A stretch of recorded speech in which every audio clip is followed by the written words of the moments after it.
Hello, beautiful people. Here we are on part 3 in this series regarding the nature of our standing, understanding the relationship between humility and confidence. And humility's primary function, besides being an entry point into the kingdom, is to serve as our defense that protects and preserves our position of peace and power. As mentioned in last session, this is more so operating on the defensive nature of the kingdom. There's obviously an offense, but that's not considered here, where humility's role is primarily serving as our defense. It is both the safeguard of our heart, the safeguard of our mind, the walls, as Proverbs talk about it, the walls of those that have a righteous heart. And defense against what? Last session, we talked about the nature of accusation and how the primary strategy that is used by our enemy is to accuse. And I want to be clear that this accusation is not primarily from people. Of course, it can be dealt with in statements, but I'm not primarily talking about how people provide accusations. I'm more so talking about the accusations that are present in our thoughts and in our perceptions, what we are reading into the situation from the voices of fear. If you imagine it, that this world, as we're not just flesh, but both flesh and spirit, when we're dealing with dynamics of social situations, but as well as the nature of like our standing in comparison with the society, that the accusation is coming through matters, because it's not particularly from the people, it's not from the situation, it's from the voices from the situation. Remembering that accusation is the voice of fear, from fear, for fear. The nature of accusation strategy from the enemy is to unseat us from our position. And this session, moving from the nature of accusation, covers what the demonstration of our humility looks like, how real humility, the fullness of what humility truly is, disempowers the things of accusation, makes them null and void. Now, humility is operating in the truth, aware of our need and dependency on God. As Psalm 73 says, that those that are far from you perish. It's in that operational truth of being aware and informed that of our need and dependency on the Father, that provides that entry point, that access to then resting in His mercy.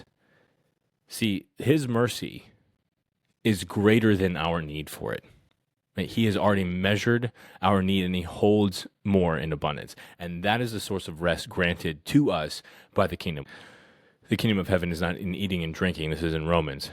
It is in righteousness, peace, and joy. This is one of the sources of rest that comes in the peace of the kingdom, is in resting in His mercy. We're going to cover both how the demonstration of humility is in the silence and in the waiting when it deals with the nature of accusation. And then we'll talk about how trusting in His great mercy provides us that rest. So, dealing with the nature of accusation, what is the response? Accusation itself is a trap that wants you to engage into it. Struggling against the accusation actually firms its grip, because your engagement is giving it authority. It is granting to it validity, because it was fear before, which means that it was illusion. And now it's just a matter of becoming tighter and deeper. So the way that we operate in humility, the demonstration of our humility, is in the silence and the waiting. Two distinct components, but both of them operate from the same heart attitude. There's a handful of examples in the Old Testament where they were real enemies coming up against real people, and we saw the reactions from those parties. First one is in 2 Chronicles 20, where we talked about this a couple of sessions ago, where Jehoshaphat, the king of Judea, was being assaulted by a couple of multitudes of enemies, and Judah, he turned his attention to seek the Lord and proclaim a period of fasting throughout Judah. People from all the cities came to seek the Lord. And then he provides this long prayer, which we talked about, phenomenal prayer. It's worth our committing to memory. But at the end of it, he ends with the point, "Oh God, will you not judge them? For we are powerless before this great multitude that is coming against us, nor do we know what to do, but our eyes are on you." And all of Judah was standing before the Lord, with their infants, their wives, and their children. I'm just imagining the picture of what this looks like, because he had all of Judah gathered together in the courtyards of the Lord, and he had already proclaimed a fasting. Everybody was aware of the multitudes that was coming against him, so there was already a solemn attitude. And then he provides this beautiful depth of heart prayer of just a call out to the Father. And then it ends with, we do not know what to do, but all our eyes are on you. And the way that I see that is just that there's just this absolute silence that comes upon the people, because that's it.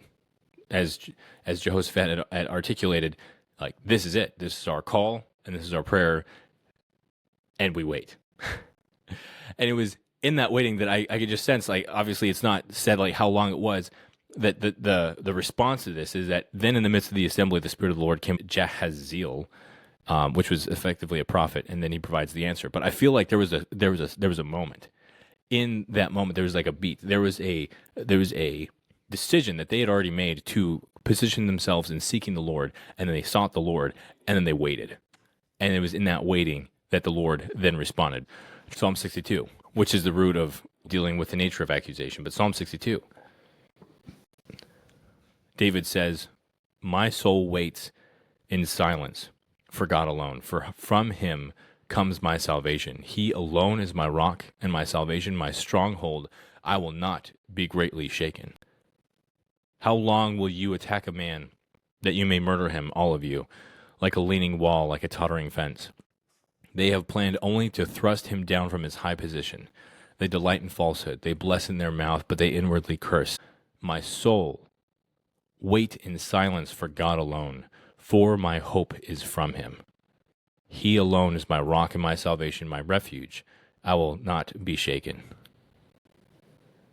It's that Psalm 62:5 verse. My soul, it's a command to the soul. Wait in silence for God alone, for my hope is from him. Then we have 2 Kings 18. Hezekiah, king of Israel, when Assyria comes up against the nation.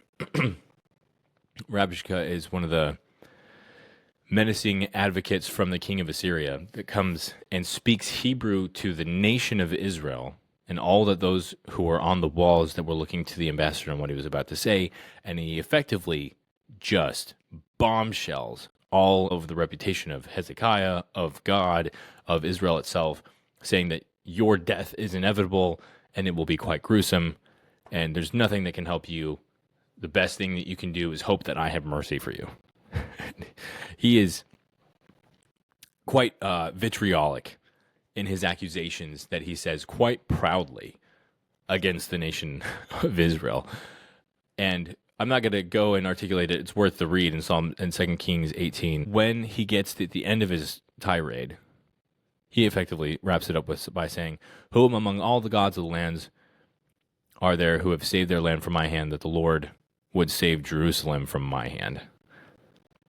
In 2 Kings 18:36, but the people were silent and did not answer him with even a word, because it was the king's command, do not answer him. From this, Hezekiah takes the words being said and lays it out before the Lord in the temple and seeks the Lord's presence to see what the Lord wants to do.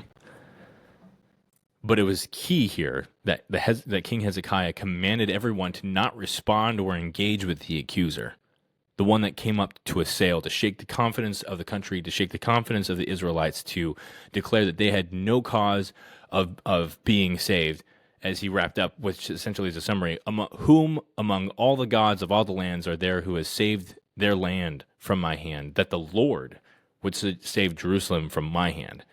That's the accusation. Who are you and who is your God? But the people were silent and did not answer him with even a word, because it was the king's command, do not answer him. And that paved the way for them to position their hearts before the Lord. And then we also have our King, Jesus. In Philippians 2, Paul articulates the nature of how Jesus provided the example of humility. He who was God, but did not consider it something to be grasped, but walked with man as a lamb led to slaughter, as a servant that pursued the will of the Father unto death. Jesus was accused throughout his entire ministry, primarily from the Pharisees and the scribes, even his disciples that accused him at some point in time. And you notice that in those moments, he always used parables in guiding the conversation back to the orientation around the truth. So he was obviously very well versed in engaging when it needed to be engaged. But when it came to the real thing, when he was presented before the scribes and the Pharisees and the elders and the religious leaders for trial, where accusations were real, it wasn't just conversation and debate engagement, where there was real accusation presented against him, it said that they all accused him, but he answered them none. And they were having a hard time figuring out their own story against him. And when it came back to him, are you not going to say anything for yourself? He continued to be silent. Even when they presented him before Herod and Pilate, there was all of these accusations brought up against Jesus. And both Herod and Pilate were amazed. Are you not going to defend yourself? That whole dynamic, while articulated in those few sentences, if we go back to Isaiah 3, where it prophesied over the nature of who this Jesus was, in Isaiah 53:7, it says that he was oppressed and afflicted, yet he did not open his mouth, like a lamb that is led to slaughter, and like a sheep that is silent before its shears, so he did not open his mouth. There is a consistent theme throughout all of these matters where there's an accusation brought up against the people, that in the real accusations, like the one dealing with Rebshakeh and Hezekiah, and the real accusations just like Jesus, but then also in the more ethereal accusations that are coming from the inference from a situation, accusation against you that is an invitation to intimidation. What is happening here when the response is jumping into silence and waiting? Well, the silence first disempowers the accusation, because the accusation itself could be justified or unjustified. It could be one that has a foothold because that there is sin that is being accused, and then it's just simply building on that accusation that you are worthless, you are pointless, that there is nothing here for you, that you are just despicable. How could you be lovable? There's a place that accusation can land because there was an action in which it was engaged in, right? And then the unjustified, where it was more so a call to provoke, where you are being goaded out, your respect, your honor is being challenged, your pride. But silence disempowers that accusation because it makes the basis of truth of whether that accusation is true an irrelevant matter.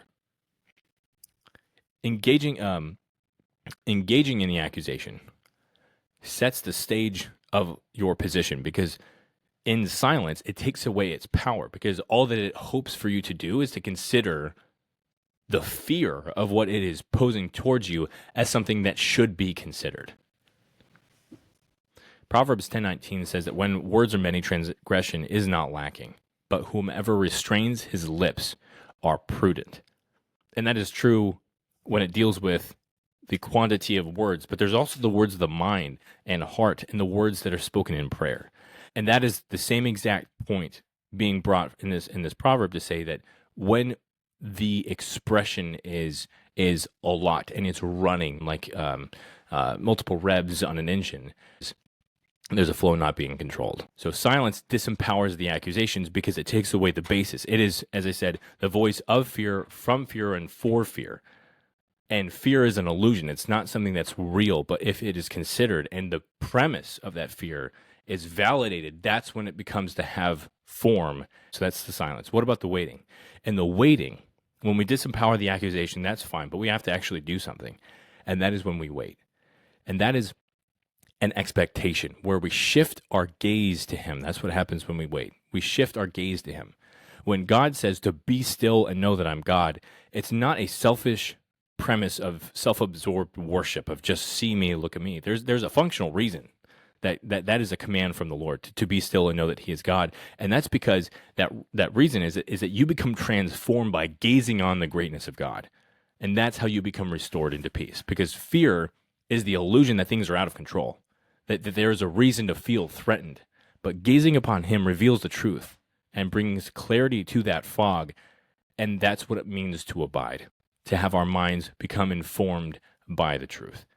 And in each of those examples, in Jehoshaphat, in David, in Hezekiah, and in Jesus, in each of those elements, when there was accusation being made against them, from the inference of their circumstances, from the actual words being said against them, the accusations against credibility, against strength, against against your future, and that's what I want to open up here, is that the accusation isn't necessarily just an accusation against you. It's about your future. It's about what you hold. It's about your value, about your identity.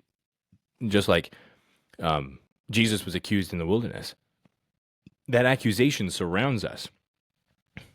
And it's a silence that disengages us from bringing substance to the accusation, and it's the waiting that shifts our gaze to Him that sits and abides in the truth. And that abiding is where that comes from, where we are pulling our source of truth from the accusation, moving that into the truth of who He is.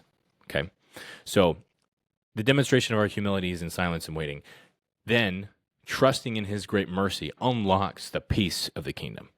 There's this beautiful story in 1 Chronicles 21 about David that provides a perfect capture of this story. In 1 Chronicles, David performed a census of Israel, and it was a stupid idea because, first off, God said, don't ever provide a census of my people in Israel. For multiple reasons, I don't know all of them, but one of them is primarily to say that your strength in your kingdom is not based on what you can do, it's about what I can do. And you would normally have a census to gather up a quantity of knowing how many people you had to go to war, but God's the one that fought the wars for Israel. So it would be an immediate move to relying on your own strength if you were going to perform a census. But nevertheless, David performs a census. His servants say, that's a horrible idea, please don't do this. He did it anyway. Now, God was displeased with things, so He struck Israel. And David's response immediately was, I have sinned greatly by doing this thing. But now, please overlook your servant's guilt, for I have behaved very foolishly. It was immediate acceptance and repentance. And then the Lord had a word to David's seer or prophet and said, you have three choices before you. And you have a choice that you could have 3 years of famine, 3 months of being swept away before your enemies, or 3 days of the sword of the Lord, a plague of the land, destroying throughout the territory of Israel. And then David didn't answer, but he said, I am in great distress, seeing his options before him.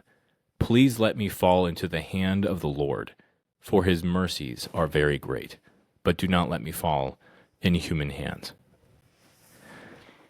I find this the most incredible piece of the whole story, is that when David became aware of his guilt against God, not against man, but against God.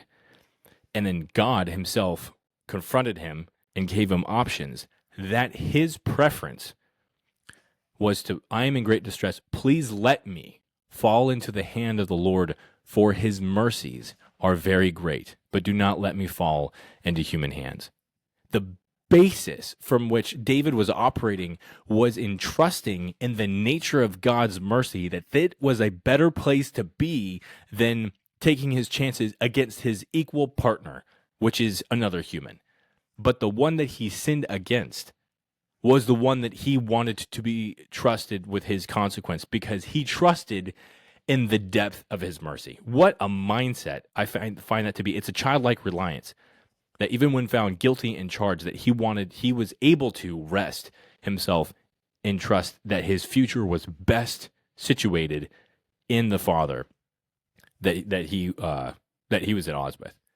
Psalm 107 provides this exposition of the mercy of God. And obviously, Psalms is littered with songs and prayer and praise about the nature of God's mercy, but Psalms 107 in particular talks about God's mercy.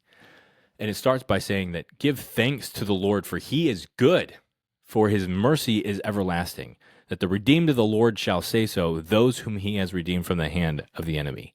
And then it goes on, I think, 4 or 5 different kinds of situations where people find themselves in horrible situations, either because they're being oppressed, or because they are hungry, or because they were sinful and they were evil, or they were far from the Lord. But even those that were people that work on sea ships and then go down to the great waters and then deal with stormy seas, that they cry out to the Lord in their trouble, and he brought them out of their distresses. And the last exposition of God's mercy in that picture is that is captured in the verse 30 and on, 33 and on. He says, he turns rivers into wilderness, and a spring of water into thirsty ground, and a fruitful land into salt waste, because of the wickedness of those who dwell in it. He turns a wilderness into a pool of water, and a dry land into springs of water, and he has the hungry live there, so that they may establish an inhabited city, and sow fields and plant vineyards and gather a fruitful harvest. He also blesses them, and they multiply greatly, and he does not let their cattle decrease. When they become few and lowly because of their oppression, their misery, and sorrow, he pours contempt upon noblemen and makes them wander in a pathless wasteland. But he sets the needy securely on high, away from affliction, and he makes his families like a flock. The upright see it and are glad, but all injustice shuts its mouth. Who is wise? He is to pay attention to these things and consider the mercy of the Lord. When God explained his nature to Moses, and when he passed all of himself before him, all of his goodness before Moses on that mountain, he said that his mercy is everlasting, that he is one that is quick to mercy. And that is the nature of who our Father is that he is merciful. And when we understand that he loves us and we believe in this and we rest in this, then that means that we are the object of his mercy, that he pursues us with mercy and wants to lavish it upon us. And that is the greatness of his nature. Our confidence, when it comes to this matter of defense, of how do we preserve and protect our position of peace and power, and dealing with the nature of accusation, our confidence, our trust, our reliance, our mechanism is not in our blamelessness, is not in our ability to fix or to preserve or protect ourselves. It is in the nature of his mercy, that even if the accusations were true, he is. There's no end to that sentiment. He is. That even if the accusations were valid, even if and because the reality is a lot of those accusations are. It doesn't matter that it is true. Just like it doesn't matter that it isn't true. He still is. And he, being full and rich in mercy, great in the love with which he has loved us, Ephesians 2, comes up for us while we are still sinners. And that is the basis of our confidence. Our confidence is not in our blamelessness or our ability to fix, but in the nature of his mercy. When we trust in his mercy, what peace is granted to us, as David says in Psalm 62. It's the greatness of his nature that unlocks it towards us, where we are able to access it, access the rest, the strength, in abiding in the greatness of his mercy. So to wrap up this part of the series in dealing with the defensive nature of humility, defense is whenever we find ourselves in an uneven ground, when we're caught in a mess, or when we're feeling taunted and goaded out from those that are sitting on the outskirts. It's all a distraction to unseen us from a position of power. We have to realize that and recognize that when it's happening. And those accusations turn us to engage or try to bring us into an engagement, because by engaging it, we're believing the premise of the accusation, which is ultimately an accusation against God, that he doesn't have us, that we are not considered blameless by the nature of his son, that he doesn't hold goodness towards us unconditionally, that he doesn't love us unconditionally, that his strength isn't for us, that if we were in need, we would have to worry about it because he's not going to take care of it. Like, all accusations against us are truly its baremost function, an accusation against God that is inviting us to agree with it, that he is not good, that he is not merciful, that he is not loving. And it's the waiting and the stillness that become our strength, that we actually become strengthened through the process of that reaction, being a waiting and the stillness. And we rest upon his great mercy with the love in which he had loved us. Next, we're going to be diving into how confidence is fueled by understanding and relying upon his greatness and his goodness, and is the offensive tool in advancing the kingdom and our flourishing in it. Until then, I bless you, and we'll talk to you soon.